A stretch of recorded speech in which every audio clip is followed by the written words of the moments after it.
This video is for anyone looking to get better at Marvel Rivals fast with some more controller settings. There's only a few days left in the beta, so this will be about improving as fast as possible. But even if you're from the future and watching this after the game is launched, it'll still help you outplay your opponents quickly so you can clutch up the 2v1s with ease.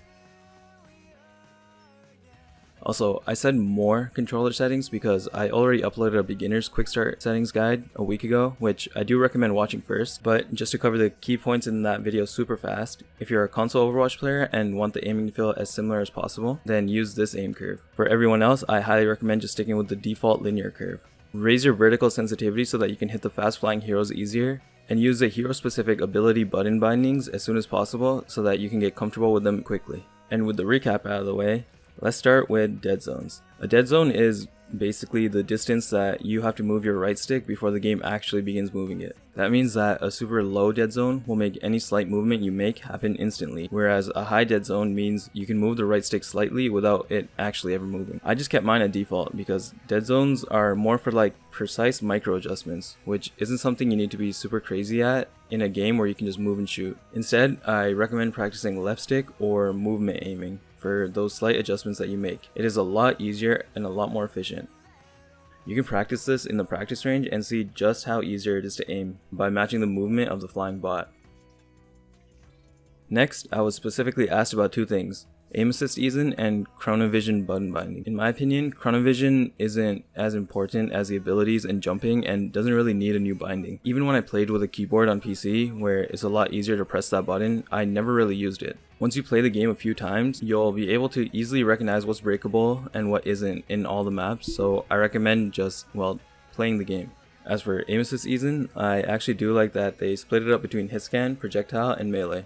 Plus, they explain what it does as well. That said, if you hop into the practice range and try it out, you'll see that the default isn't bad at all, and this is just another one of those things that you should just work on by playing the game more. If you want to practice how it feels, then you can practice it by working on tracking with Punisher, click timing with Gila, and projectile direct hits with any of the projectile heroes right in the practice range for just a few minutes, and it'll help you out better in game a lot more than fiddling with this setting in my opinion.